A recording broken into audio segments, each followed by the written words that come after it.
Alvin took the call and his jaw dropped.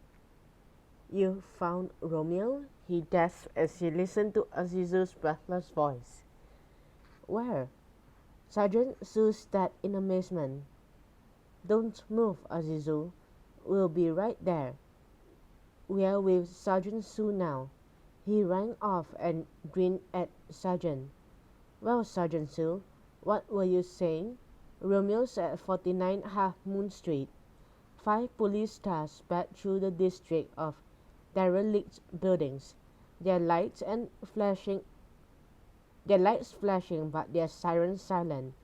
Alvin rode beside Sergeant Su, the rattle of police radio command filling their car.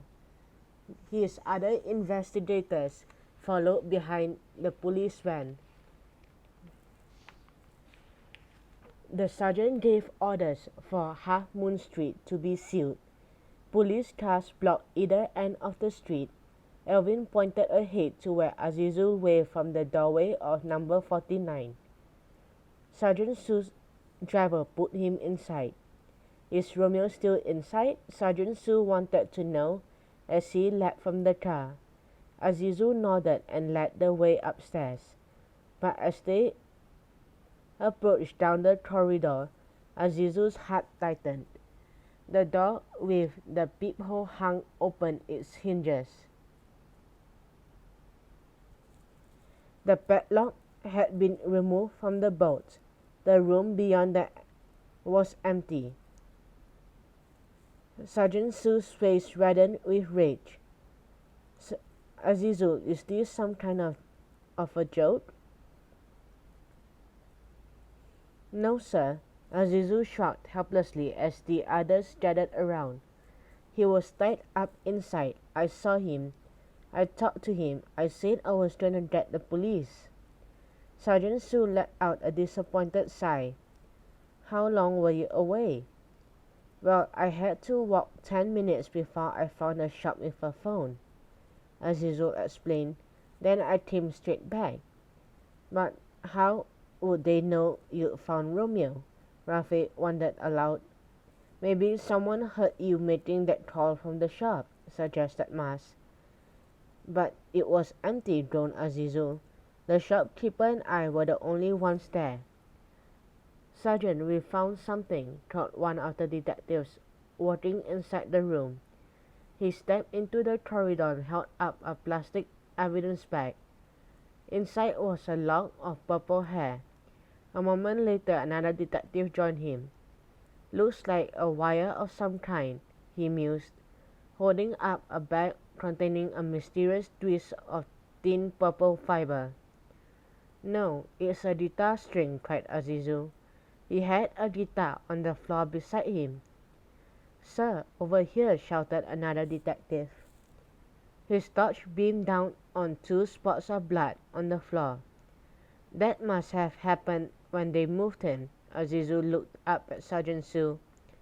"He didn't look injured when I saw him. Just that." His powerful hands on his hips. Sergeant Su surveyed the scene. "How exactly did you find this place?" he asked Azizu. "Do you remember that bouncer at the concert last night? The one with a scar on his left cheek?" Azizu prompted. "He was getting tough with Alvin and you stopped him?" "Well, I saw him at the hotel just as I was leaving, and he recognized me. He tried to stop me, but I managed to get away. And then later when I saw him leave, I followed him here." "He must be the kidnapper," said Rafe, and told Azizu about the ransom note. Azizu snapped his fingers. "You're right, because when I saw him at the hotel, an envelope fell out of his pocket when he tried to catch me." "So he's the one who delivered the ransom note." Sergeant Su thought about it. "It makes sense. He'd know which room Maxie was in." "So I was right," said Mas, her eyes lighting up. "He was probably the one who kidnapped Romeo from his dressing room. He must have given him something to knock him out, then pass him through the window to someone waiting outside." And that's why he didn't want me going backstage, just Alvin, in case I got in the way or messed up his plans. Cinchita shuddered. But where's Romeo now? She asked. Where could they have taken him? And how are we going to find him? Wailing wondered out loud. Don't worry, Alvin grunted. If we found him once, we'll find him again. Sergeant Sue glared at Alvin. He opened his mouth to speak, but decided to say nothing for the time being. It was dinner time when Alvin reached home. As soon as he stepped through the front door, he knew he was in trouble. His mother ran forward and gripped him by the shoulders.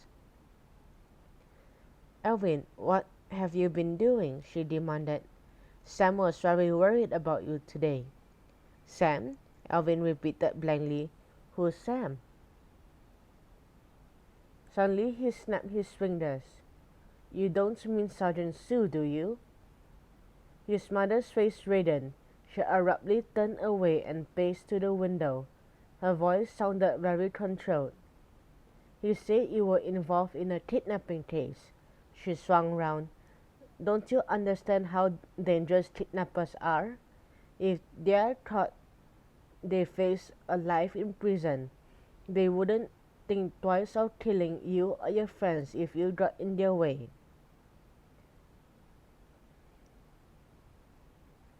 But Mom, you don't understand, he began. Alvin, I'm afraid for you. You are going to have to stop being a detective, she shouted. Alvin couldn't believe his ears. But Mom, I can't, he pleaded. Azizu found Romeo, but we got there too late. But we've got lots of other clues, he shot her another smile. If Dad knew I was doing police work, he wouldn't tell me to stop. His mother burst into tears and ran from the room. Alvin had never felt so crushed in his life.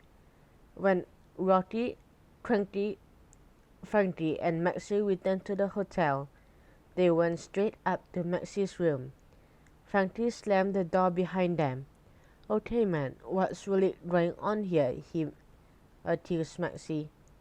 Maxie paled. What do you mean? You set this up, didn't you? Frankie bounded across him. Are you trying to get more money out of us? Is that what you're up to? Give him a break, Frankie, shouted Rocky. Maxie loses more than we do. He's going to have to pay the ransom as well as refund all the money to the people who bought tickets to the concert. That's our money he's refunding, Rocky, Frankie shouted even louder. Yours and mine and Ray's. Maxie held up his hand in protest. Can we stop arguing among ourselves? Nobody knows who's behind the kidnapping, okay? Now why don't you guys leave me alone? I've got a headache. Frankie threw himself onto Maxie's couch. I'm lonely, he moaned, and bored. Then he jumped up again. I'm going to ring the girl investigator and ask her over for dinner. Not willing? Gasped Rocky. No, the cool one, grinned Frankie, pulling Cinchita's card from his shirt pocket. Cinchita. You like her? Maxie's eyebrow shot up. I thought you hated her. This morning the two of you were fighting. Frankie's arched an eyebrow as he headed for the door. Hey man, I like my roses to have a few thorns. Cinchita arrived at the hotel 2 hours later. She was wearing her favorite skinny jeans with a new baby tee. Cinchita was glad Mars had convinced her to get a cute top when they went shopping the week before. This was the perfect occasion to show it off. A curious smile played on her lips as she walked up to the front desk. "The guest in room 4002 is expecting me," she announced. But before the clerk could make the call, a hand brushed against her shoulder. She spun round. Frankie had been waiting behind a column. "Let's go," he whispered, and led the way to the hotel's most expensive restaurant. Somewhere in the distance, camera flashed.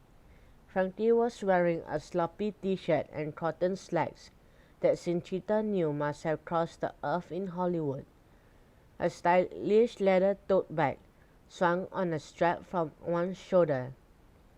"Somewhere quiet," he told the restaurant manager, who bowed and brought them to the candlelit table in the corner. He placed 2 menus on the table, bowed again, and left them in private. Cinchita regarded Frankie from beneath her long lashes. "I thought I'd be the last person you'd want to have dinner with," she said cheekily. "Are you sure I won't spoil your appetite?" Frankie laughed so hard that his tote bag slipped off the back of his chair. He hadn't locked it securely, and the contents tumbled out onto the floor.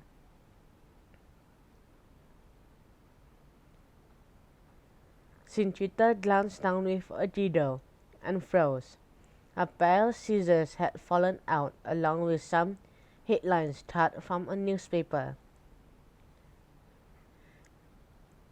Frankie followed her gaze and fell back in his chair.